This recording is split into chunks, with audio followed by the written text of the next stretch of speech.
Assalamualaikum warahmatullahi wabarakatuh. Perkenalkan, nama saya Vina Yulia Rahman dengan NIM 2303145 dari Prodi Pendidikan Biologi. Baik, di sini saya akan menjelaskan materi tentang video tadi, yaitu tentang administrasi pendidik dan tenaga kependidikan. Nah, di mana kita akan membahas pengertian pendidik dan tenaga kependidikan itu sendiri. Nah, sumber daya manusia atau SDM merupakan salah satu sumber daya yang sangat penting dalam dunia pendidikan. Di dalam dunia pendidikan, sumber daya manusia dikenal dengan istilah tenaga pendidik dan kependidikan. Tenaga pendidik dan kependidikan dalam proses pendidik memegang peran strategis, terutama dalam upaya membentuk watak bangsa melalui pengembangan kepribadian dan nilai-nilai yang diinginkan. Dipandang dari dimensi pembelajaran, peranan pendidik seperti guru, dosen, pomong pelajar, instruktur, tutor, dan widyaswara dalam masyarakat Indonesia tetap dominan sekalipun teknologi yang dapat dimanfaatkan dalam proses pembelajaran berkembang amat cepat. Fungsi mereka tidak dapat dihilangkan sebagai pendidik dan pengajar bagi peserta didik, karena ada dimensi-dimensi proses pendidikan atau lebih khusus lagi proses pembelajaran.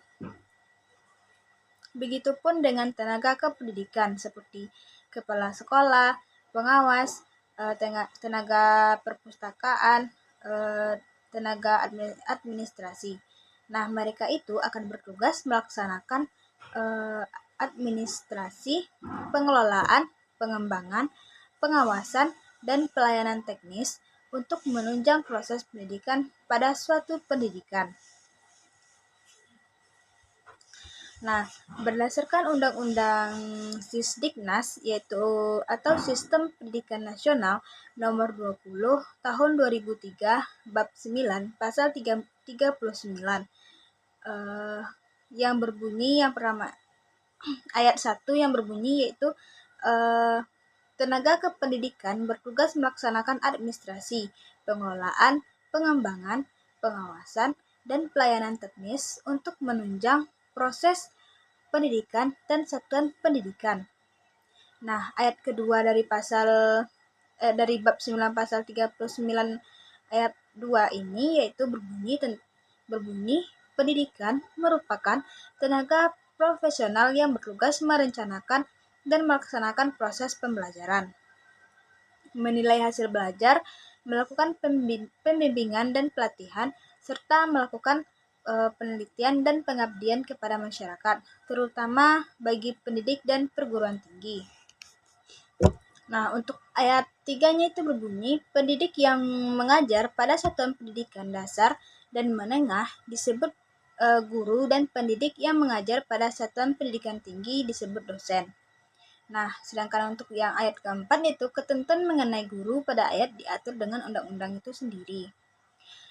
Sebagai seorang pendidik harus memiliki kualifikasi akademik dan kompetensi sebagai agen pembelajaran, sehat jasmani dan sehat rohani, serta memiliki kemampuan mewujudkan pendidikan nasional. Kualifikasi akademik yang dimaksud ialah tingkat pendidikan minimal yang harus dipenuhi oleh seseorang pendidik, yang dibuktikan dengan ijazah dan atau sertifikat keahlian yang relevan sesuai ketentuan perundang-undangan yang berlaku. Hal ini sesuai dengan Badan Standar Nasional Pendidikan atau BSNP sebagai berikut. Nah, BSNP itu menyatakan kompetensi sebagai agen pembelajaran pada jenjang pendidikan dasar dan menengah serta pendidikan anak usia dini meliputi yang pertama itu ada kompetensi pedagogik, yang kedua ada kompetensi kepribadian, kompetensi profesional, dan kompetensi sosial. Pendidik meliputi pendidik pada TK, SD atau MI, SMP atau MTS, SMA atau MA, SDLB atau SMPLB atau CMALB, Sabtu ada SMK atau MAK. Nah, ada pula dengan satuan pendidikan paket, yaitu seperti paket A, paket B, dan paket C, dan pendidik pada lembaga kursus dan pelatihan. Tenaga kependidikan meliputi kepala sekolah atau madrasah, pengawasan satu pendidikan, tenaga administrasi, tenaga keperpustakaan, tenaga laboratorium, teknisi, pengelolaan kelompok belajar, pemong belajar, dan tenaga kebersihan.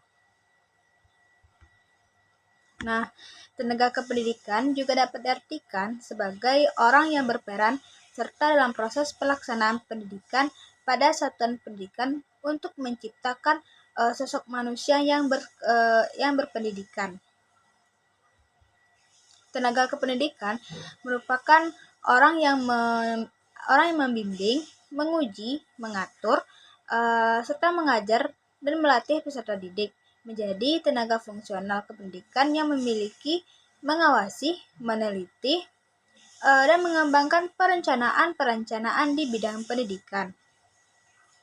Tenaga pendidikan adalah anggota masyarakat yang mengabdikan diri dan diangkat untuk menunjang penyelenggaraan pendidikan yang meliputi pengelolaan satuan pendidikan, penilik, pemong belajar, pengawas, peneliti, pengembang, pustakawan, laboran, dan teknisi sumber belajar. Pendidik adalah tenaga kependidikan yang berkualifikasi sebagai guru, dosen konselor, pemong belajar, widyaswara, tutor, instruktor, fasilitator, dan sebutan lain sesuai dengan kekhususannya serta berpartisipasi dalam penyelenggaraan pendidikan. Dengan demikian, guru merupakan tenaga kependidikan yang tergolong sebagai pendidik. Secara yuridis, guru di sekolah dasar merupakan guru kelas. Selain guru kelas, di sekolah dasar juga terdapat guru mata pelajaran pendidikan jasmani dan kesehatan. Dalam kondisi normal, jumlah pegawai di sekolah dasar konvensional terdiri atas yaitu 6 guru dan 2 orang guru mata pelajaran seperti pendidikan agama dan jasmani dan kesehatan. Satu orang kepala sekolah dan 1 orang pesuruh. Walaupun akhir-akhir ini telah bermunculan sekolah dasar swasta yang dikelola secara profesional yang memiliki tenaga pendidikan dalam jumlah yang banyak sekali. Dalam Kamus Besar Bahasa Indonesia, tenaga artinya orang yang bekerja atau pekerja.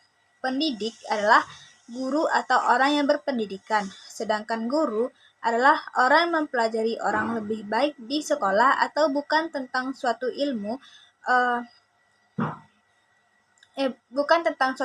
yang ilmu pengetahuan atau tentang suatu keterampilan.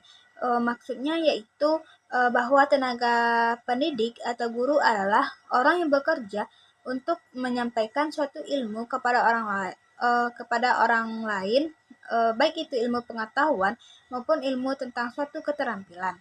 Nah, dalam ilmu pendidikan, pendidik adalah tokoh masyarakat dan mereka yang memfungsikan dirinya untuk mendidik. Siapa yang dapat menjadi pendidik dan melakukan upaya untuk mendidik secara formal ataupun non-formal. Para pendidik dikenal dengan sebutan guru, ustazah atau ustazah pada sekolah agama. Nah, selanjutnya kita akan membahas tentang tugas dan fungsi pendidik dan tenaga kependidikan.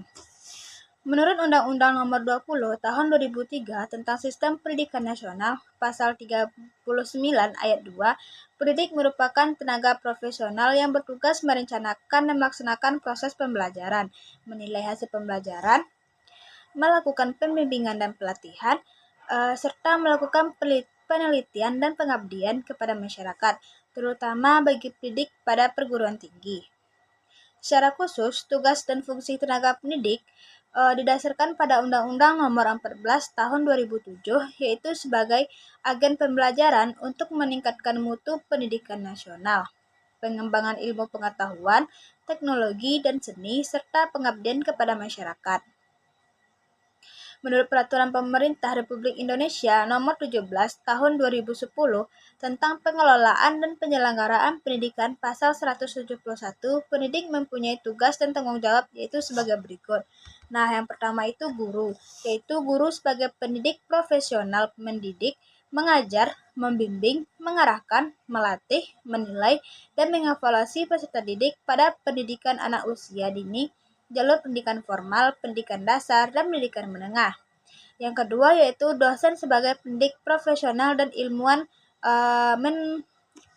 mentransformasikan, mengembangkan, dan menyebarluaskan ilmu pengetahuan, teknologi, dan seni melalui pendidikan, penelitian, dan pengabdian kepada masyarakat pada jenjang pendidikan tinggi.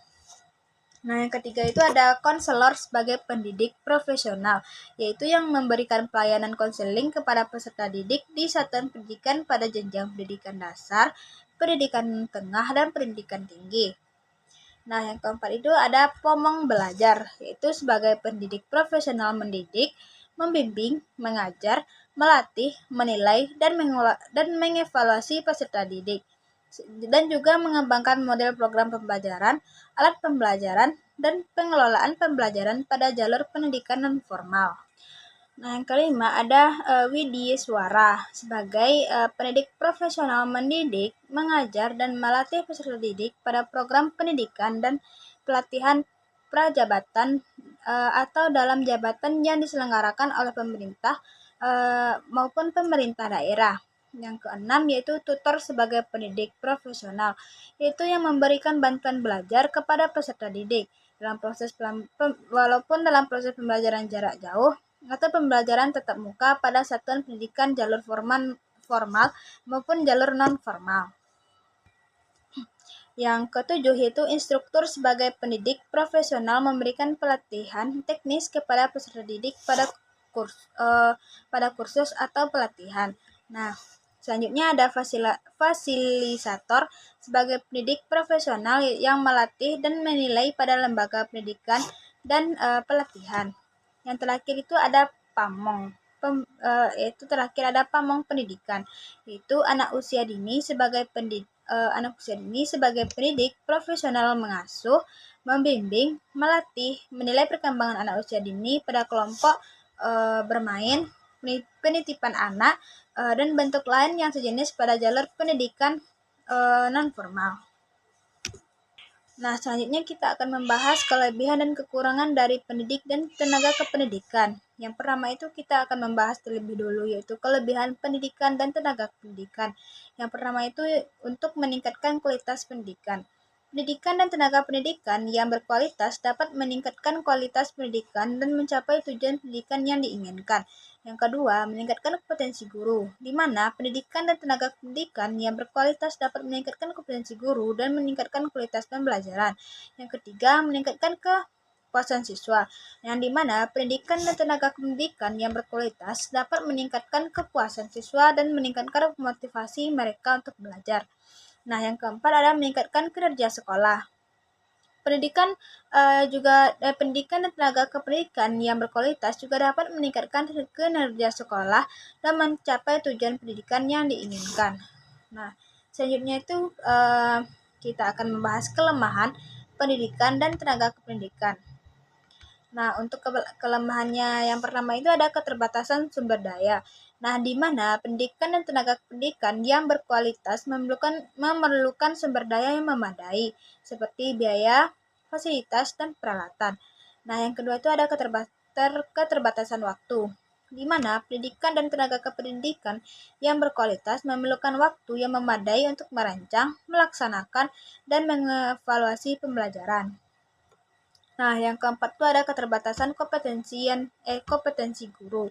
Nah, yang dimana pendidik dan tenaga kependidikan yang berkualitas memerlukan guru yang memiliki kompetensi yang memadai untuk merancang dan melaksanakan pembelajaran yang efektif.